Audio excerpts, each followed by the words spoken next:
कहा कि क्यों उसको वापस बनवा के दिया जाए, ये सवाल आपका है। देखिए, पहली चीज़ तो ये है कि ये तो कोर्ट तय करेगा कि कौन अपराधी है और फिर उसकी सज़ा का ऐलान भी कोर्ट ही करेगा। इस वक्त क्या चल रहा है पूरे मुल्क के अंदर, ख़ासतौर पर यूपी के अंदर, कि सरकार और पुलिस ये डिसाइड कर रही है कि किसी को भी मास्टरमाइंड बना दिया, किसी को भी आपने कुछ भी इल्ज़ाम लगा देते हैं आप किसी पे और उसको जेल में डाल देते हैं और उसका पूरी तरह से मीडिया ट्रायल होता है, उसकी जो इमेज है उसको बिगाड़ने की कोशिश की जाती है। तो आप ये सोचिए कि जावेद साहब के ऊपर आप इल्ज़ाम लगा रहे हैं, झूठे इल्ज़ाम लगा रहे हैं, उनको जेल में डाल देते हैं आप, उसके बाद घर जो तोड़ते हैं वो जावेद साहब का नहीं तोड़ते हैं, घर आप उनकी जो मिसिस का घर है, उनकी वाइफ के नाम घर है, उसको आप तोड़ देते हैं।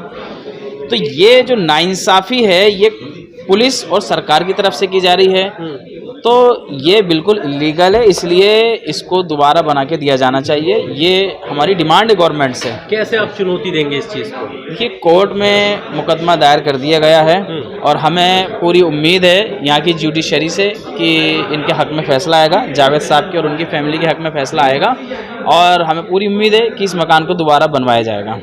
जिस तरह के आरोप लग रहे हैं और व्हाट्सएप की बात कही जा रही है, उनके घर से पुलिस ने खुद प्रेस कॉन्फ्रेंस में कहा कि कई ऐसी आपत्तिजनक चीज़ें हथियार के रूप में मिली, तो इसके बारे में आपका क्या कहना है? देखिए, उसको प्रूफ भी तो करना पड़ेगा ना।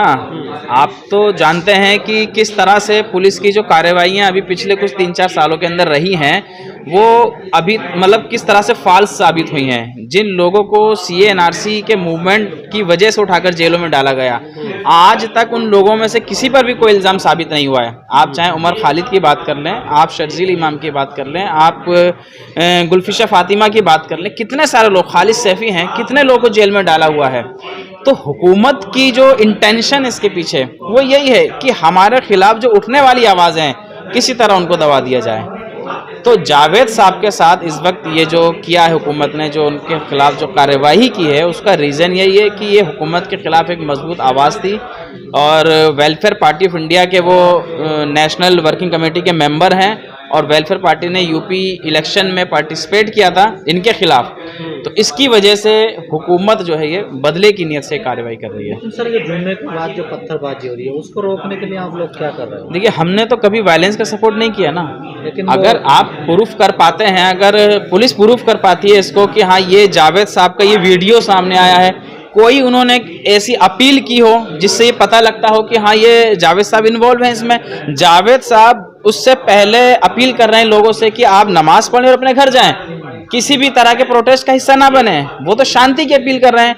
फिर जो भी पब्लिक गैदर हुई है वहाँ, वो उसमें शामिल ही नहीं थे, वो अपने घर पे थे। कुछ लोगों ने फिर अपील कर दी है जुम्मे के बाद कि हम लोग कुछ करेंगे। नहीं, जुम्मे के बाद हमारी तरफ से कोई ऐसी अपील, ना पहले ना बाद में, हमारी तरफ से कोई ऐसी अपील नहीं की गई। आपकी तरफ से कुछ लोग कर रहे हैं ना अभी भी अपील? देखिए, अपील अगर कर रहे हैं तो प्रोटेस्ट शांतिपूर्वक होना चाहिए, वो हर नागरिक का संवैधानिक अधिकार है, ये कोई गलत थोड़ी ना है। हुकूमत की कोई गलत पॉलिसी है, कोई एंटी पीपल पॉलिसी है, गलत कानून है, उसके खिलाफ हम आवाज उठाएंगे, ये आम नागरिक का भी अधिकार है और जो विपक्ष है, जो पॉलिटिकल पार्टीज है, उनका भी अधिकार है। तो हुकूमत कैसे रोक सकती है उन लोगों को?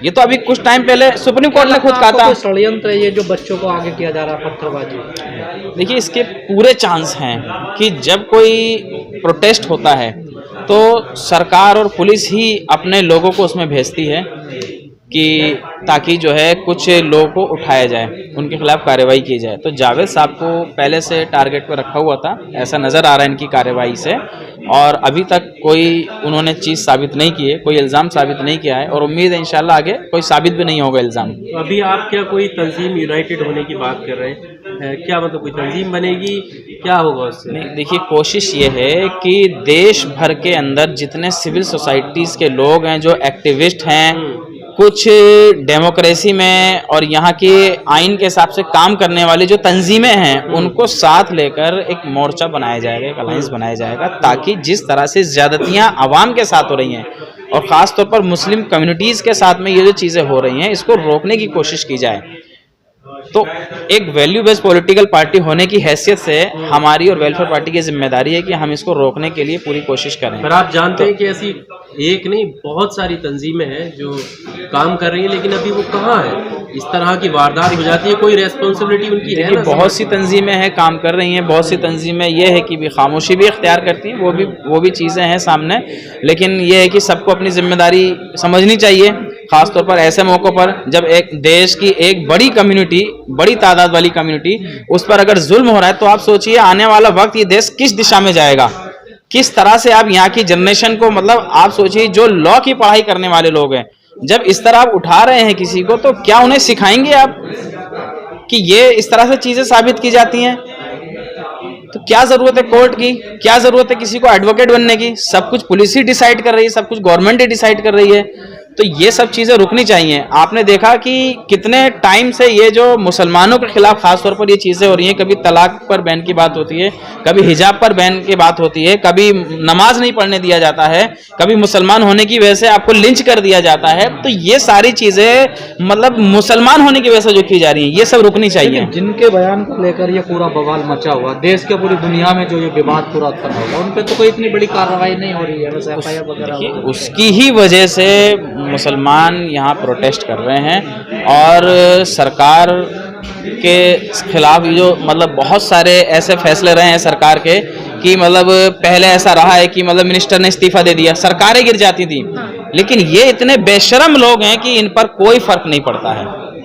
क्या लगता है सिर्फ मुसलमानों के घर पर ही बुलडोजर चलाए जा रहे हैं?